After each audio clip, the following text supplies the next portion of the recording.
To my YouTube channel talent academy. आज हम अपने न्यू टॉपिक को स्टार्ट करने वाले हैं जिसका नाम है basic organisation of human nervous system. तो चलिए स्टार्ट करते हैं। The human nervous system consist of the central nervous system and the peripheral nervous system. ठीक है जी, तो ह्यूमन का जो नर्वस सिस्टम होता है वो दो में डिवाइडेड है।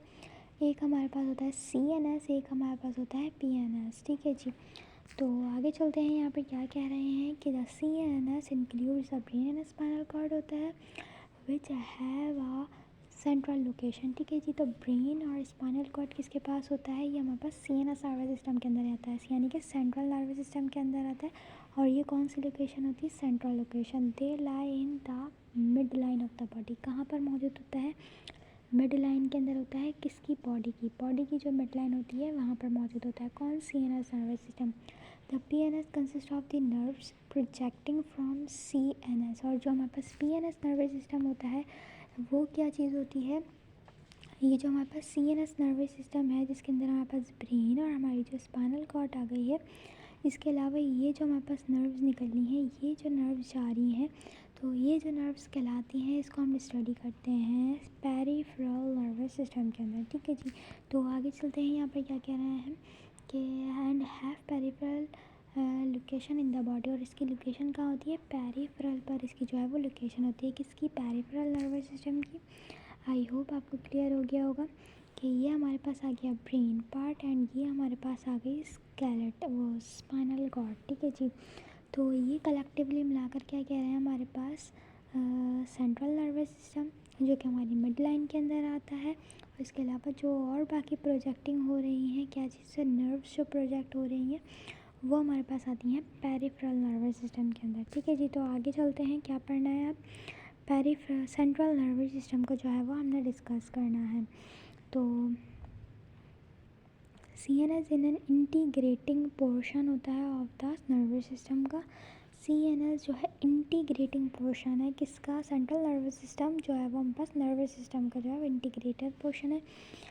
Where sensory information is receive and process thoughts are. ठीक है जी, जहाँ पर सेंसरी इन्फॉर्मेशन क्या होती है? रिसीव होती हैं। कहाँ पर रिसीव होती है? याद रखिएगा, सेंसरी इन्फॉर्मेशन रिसीव कहाँ होती हैं? CNS नर्वस सिस्टम के अंदर। ठीक है, इज़ रिसीव्ड एंड प्रोसीड भी की जाती हैं। ठीक है जी, थॉट्स आर, आगे चलते हैं जी। तो thoughts are generated and responses are directed. ठीक है जी, तो यहाँ पर क्या कह रहे हैं, जो सेंट्रल नर्वस सिस्टम होता है वहीं पर ही सेंसरी इन्फॉर्मेशन रिसीव होती हैं, प्रोसेस की जाती है। और जो थॉट्स कहाँ पर जनरेट भी की जाते हैं, यानी कि हमारे ख़यालात भी जनरेट किए जाते हैं।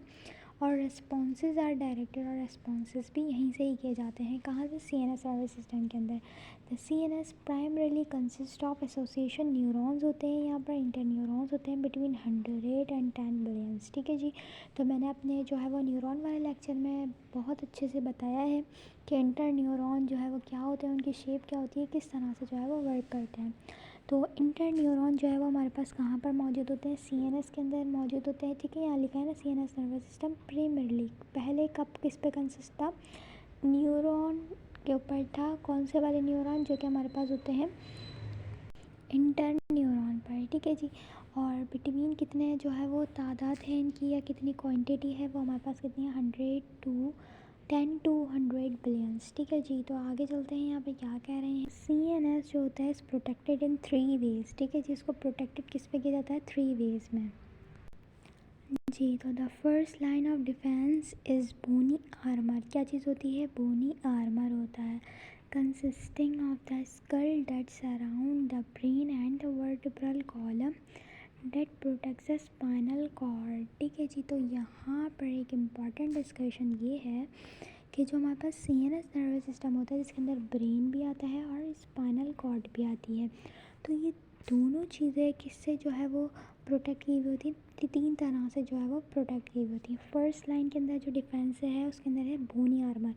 ठीक है जी, तो हमारा जो स्कल है वो हमारे पास क्या है? बोनी आर्मर है, प्रोटेक्शन प्रोवाइड कर रहा है किसको? जो हमारे पास ब्रेन है उसको। ठीक है जी, तो ब्रेन को प्रोटेक्शन प्रोवाइड करने वाला कौन है? हमारे पास स्कल है, जो कि हमारे पास क्या है? बोनी आर्मर है। ठीक है जी, लेकिन जो हमारे पास स्पाइनल कॉर्ड है, जो कि हमारे पास एक स्पंजी जो है वो स्ट्रक्चर है स्पाइनल कॉर्ड की बात कर रही हूँ, स्पाइनल कॉर्ड। तो इसको जो कवर किया हुआ है या उसको जो प्रोटेक्ट कर रहा है वो कौन कर रहा है हमारे पास, वर्टिब्रल कॉलम। कौन कर रहा है, वर्टिब्रल कॉलम कर रहा है। ठीक है जी, तो आई होप आपको ऑल डिस्कशन समझ आ रही होगी। आगे चलते हैं, यहाँ पर क्या लिखा हुआ है कि जो हमारे पास वर्टिब्रल कॉलम स्पाइनल कॉर्ड को करेगा और स्कल जो है वो ब्रेन को करेगी।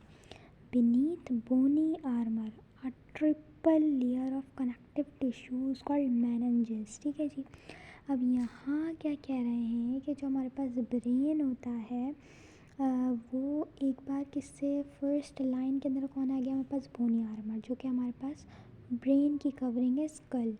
स्पाइनल कॉर्ड की कवरिंग जो हमारे पास क्या है, वर्टिब्रल कॉलम है। इसके अलावा यहाँ पर ट्रिपल लेयर होती हैं। कितनी होती हैं, ट्रिपल लेयर, यानी कि पहले हमारे पास आएगा बोनी आर्मर, ठीक है जी, स्कल आ गई, देन उसके बाद 3 लेयर्स आएंगी, देन इसके बाद जो है वो हमारे पास ब्रेन आएगा। ठीक है जी, अच्छा जी, तो यहाँ पर वो 3 लेयर कौन कौन सी हैं उनको पढ़ना है। उसको हम क्या कहते हैं, मेनिंजेस कहते हैं कलेक्टिवली। तो इसके अंदर जो outer layer next to the cranium, ये स्कल को भी जो है वो क्रेनियम कह सकते हैं। ठीक है जी, तो ये क्रेनियम हमारे पास होती है जो स्कल का काम करती है। जो क्रेनियम होती है, बोनी बॉक्स जिसको कहा जाता है, जिसके अंदर हमारे पास ब्रेन होता है। तो आउटर लेयर हमारे पास कौन सी होती है, वो हमारे पास क्या कहलाती है, ड्यूरा मैटर। क्या कहलाती है, ड्यूरा मैटर। मिडिल लेयर जो होती है वो होती है एराकनाइड मैटर। ठीक है, जो नेक्स्ट होती है, जो सबसे इनर होती है वो होती है पिया मैटर। ठीक है जी, 3 लेयर्स हो गई। फर्स्ट में आ गई ड्यूरा मैटर, सेकंड में आ गई एराकोनाइट मैटर एंड थर्ड पर आ गई पिया मैटर। ठीक है जी, तो ड्यू, पिया और जो हमारे पास है एराकोनाइट। तो डेप्थ से जो है इसको हम जो है वो याद कर सकते हैं, D for dura mater, A for arachnoid mater, P for pia mater. तो डेप्थ से जो है वो हम याद रख सकते हैं। तो आई होप आपको समझ आ गया होगा। तो आगे चलते हैं, क्या कह रहे हैं, बिटवीन द एराकोनाइट एंड पिया मैटर, एराकोनाइट और पिया मैटर क्लियर लेम्स लिक्विड, क्या चीज़ होती है, लिक्विड होता है, द सेरिब्रल स्पाइनल फ्लूइड। ठीक है, cushioning the brain and spinal cord. तो जो हमारे पास क्या है, एराकोनाइट और पिया, यानी कि जो हमारी सेकंड लेयर, ठीक है, और थर्ड लेयर जो है, जो सेकंड लेयर और जो थर्ड लेयर है, जिसको हम क्या कहते हैं, पिया मैटर एंड एराकोनाइट। ठीक है जी, तो इनके दरमियान हमारे पास क्या चीज़ है, फ्लूइड है। क्या चीज़ है, लिम्स का फ्लूइड मौजूद है। अब वो फ्लूइड क्या कहलाता है, सेरेब्रोस्पाइनल फ्लूइड। क्या कहलाता है, सेरेब्रोस्पाइनल फ्लूइड।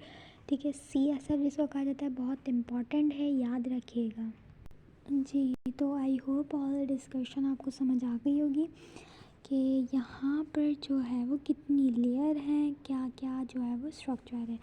फर्स्ट पर हमारे पास आएगा क्रेनियम, स्कल या बोनी बॉक्स इसको कहते हैं, या बोनी आर्मर भी कहते हैं। ये हमारे पास ये स्कल आ गई। ठीक है जी, देन इसके बाद जो हमारे पास सेकंड वन थिंग है वो हमारे पास क्या चीज़ आती है, 3 लेयर्स, जिसके अंदर सबसे फर्स्ट लेयर जिसको हम आउटर लेयर कहते हैं वो हमारे पास क्या होती है, ड्यूरा मैटर। क्या होती है हमारे पास, ड्यूरा मैटर होती है। और जो हमारे पास सेकंड लेयर जो हमारे पास है, ठीक है, जो सेकंड लेयर है वो हमारे पास कहलाती है एराकोनाइट मैटर। क्या कहलाती है, एराकोनाइट मैटर कहलाती है। देन इसके बाद जो है वो हमारे पास थर्ड लेयर जो है उसका हम क्या कहते हैं, पिया मैटर कहलाती है। क्या कहलाती है हमारे पास, पिया मैटर कहलाती है। देन इसके बाद जो है वो हमारे पास क्या चीज़ होती है, इन 2 लेयर्स के दरमियान, एराकोनाइट और पिया मैटर के दरमियान ये फ्लूइड होता है। ठीक है जी, तो ये फ्लूइड होता है जिसको हम कहते हैं CSF। ठीक है जी, ये फ्लूइड यहाँ पर मौजूद होता है। देन इसके बाद जो है वो हमारे पास सबसे इम्पॉर्टेंट थिंग जिसको हम क्या कहते हैं, हमारा ब्रेन, वो जो है वो यहाँ पर मौजूद होता है।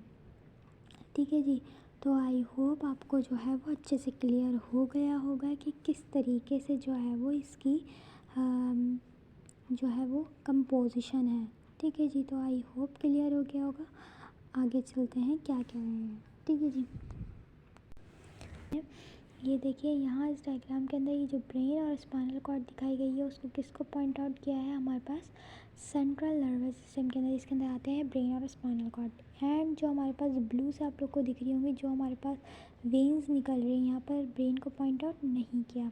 इसके अलावा जो इसकी जो नर्व्स निकल रही हैं ब्लू से ही, जो नर्व्स पूरे में जा रही हैं, तो इनको क्या कहा है, पेरिफेरल नर्वस सिस्टम कहा है।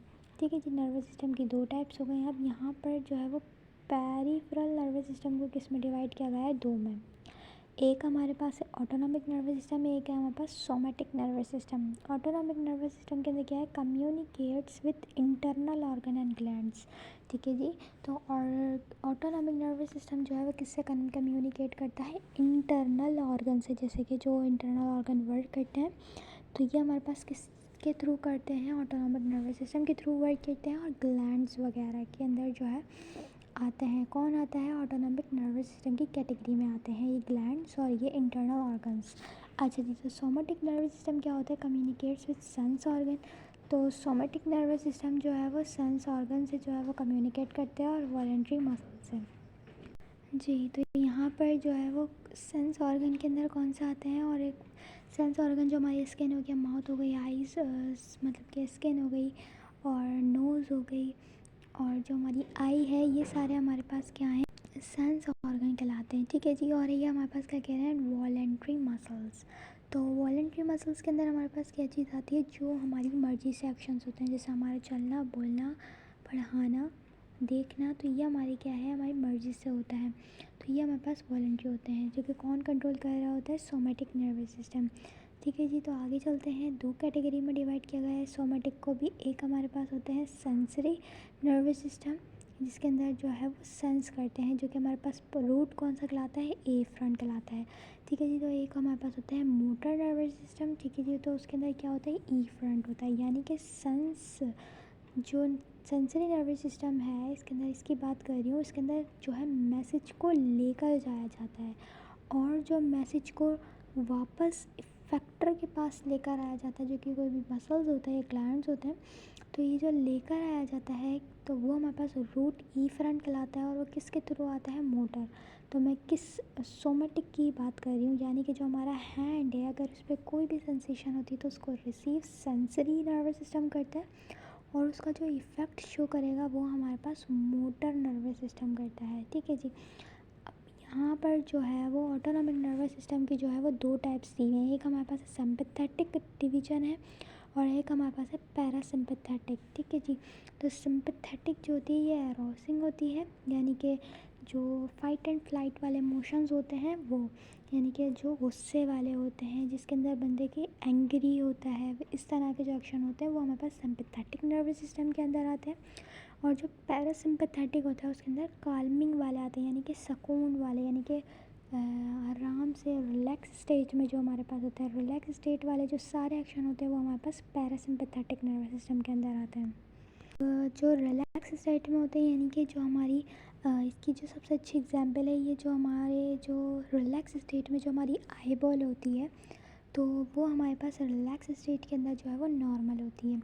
लेकिन जब हमारा ऑटोनॉमिक नर्वस सिस्टम काम कर रहा होता है और हमें गुस्सा वगैरह आता है, तो हमारी आइज़ जो है वो ब्रॉड हो जाती हैं। ठीक है जी, तो ये जो है वो एग्जांपल्स हैं parasympathetic and sympathetic nervous system की। आई होप आपको और डिस्कशन जो है वो क्लियर हो गई होगी। तो नर्वस सिस्टम की दो टाइप्स होती हैं, एक सेंट्रल नर्वस सिस्टम, एक पेरिफेरल नर्वस सिस्टम। पेरिफेरल की भी दो टाइप्स होती हैं, और autonomic nervous system and somatic nervous system. और जो सोमैटिक होती है उसकी भी दो टाइप्स होती हैं, sensory nervous system and motor nervous system. Autonomic nervous system की दो टाइप्स होती हैं, sympathetic nervous system and parasympathetic. तो अब हमारा नेक्स्ट टॉपिक स्टार्ट होने वाला है, जिसका नेम है ब्रेन। तो ये मेरा नेक्स्ट वीडियो में टॉपिक रहेगा, मेरे साथ रहिए। और वीडियो अच्छी लगे तो प्लीज़ सब्सक्राइब करें, लाइक करें, शेयर करें एंड कमेंट करें। Thank you very much. अल्लाह हाफिज़।